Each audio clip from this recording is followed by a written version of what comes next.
Jamous, Gaza, fin septembre 2025.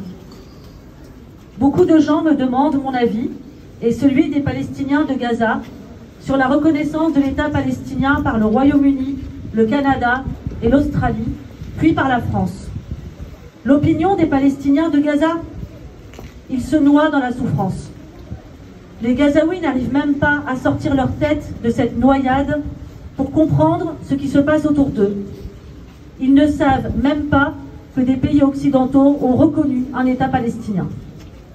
Et s'ils le savaient, ils ne s'en préoccuperaient sans doute pas. Des milliers de personnes cherchent à prendre la fuite et à trouver un abri sous les bombardements, au milieu de massacres qui ne s'arrêtent pas. Des familles entières sont noyées dans la souffrance de la pauvreté. Les gens n'ont plus d'argent. Ils vendent les bijoux de leurs femmes, ils vendent tous leurs biens, simplement pour payer leur fuite. Pour aller où? Ils ne le savent même pas. Or, on n'a jamais vu cela. Payer des milliers de dollars pour se retrouver à la rue. Cette plongée dans la déchéance revient à environ 5 000 $, environ 4 240 € pour le moyen de transport, la location d'un bout de terrain au sud et l'achat d'une tente ou d'une bâche. Beaucoup de gens partagent la location d'un camion, jusqu'à 6 familles par véhicule. Autant dire qu'ils ne peuvent emporter que le strict minimum. Ceux qui partent fuient vers la mort. Chadli, mon voisin du 11e étage, a, lui, voulu tout emporter.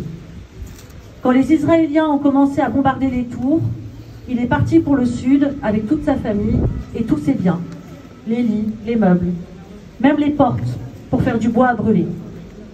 Le transport en camion lui a coûté une fortune.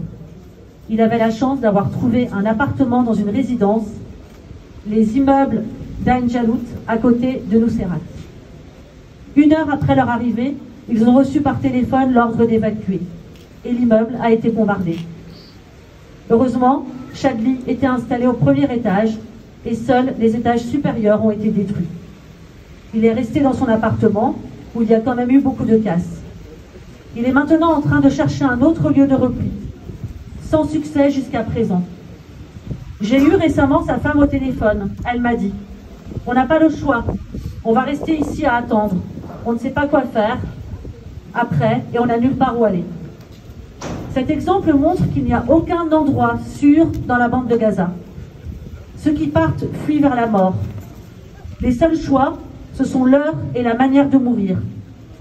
Beaucoup d'autres fuient vers le sud à pied, dans la peur, dans la panique, parce qu'ils n'ont trouvé ni camion, ni endroit où s'installer. On est noyé dans cette mort lente et silencieuse. Reconnaître un État palestinien, c'est reconnaître quelqu'un qui est en train de mourir.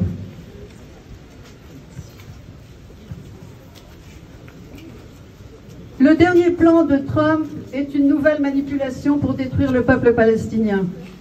C'est une véritable reddition qui est exigée de la résistance palestinienne.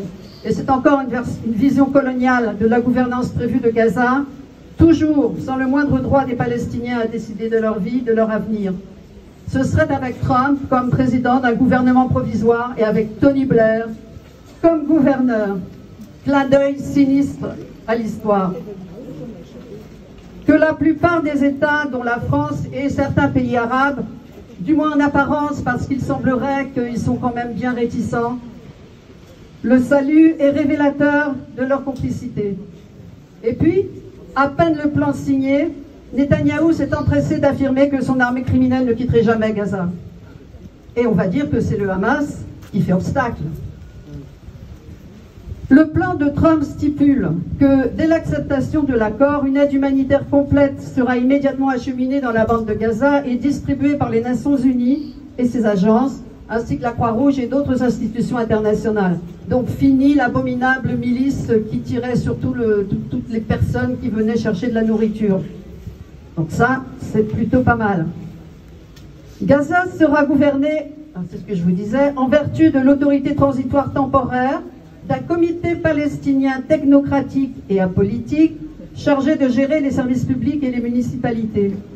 Il sera composé de Palestiniens qualifiés et d'experts internationaux choisi évidemment par les Occidentaux, par l'administration Trump, sous la supervision et le contrôle d'un nouvel organe international de transition qui s'appelle le Comité de la paix, ça ne s'invente pas, qui sera dirigé et présidé par Trump. Dans le plan, le Hamas et les autres groupes politiques palestiniens s'engagent à ne jouer aucun rôle dans la gouvernance de Gaza. Un bon point quand même, le plan stipule qu'Israël n'occupera ni n'annexera pas Gaza.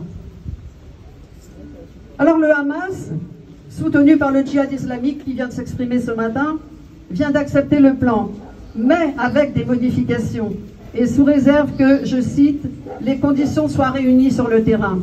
Et il demande que des négociations s'engagent pour tous les détails de ce plan. Alors il accepte dans une première étape de libérer tous les captifs israéliens contre 250 prisonniers de guerre palestiniens condamnés à perpétuité, et on verra si Marwan Barghouti fait partie des libérés, ainsi que 1700 Gazaouis détenus depuis le 23 octobre.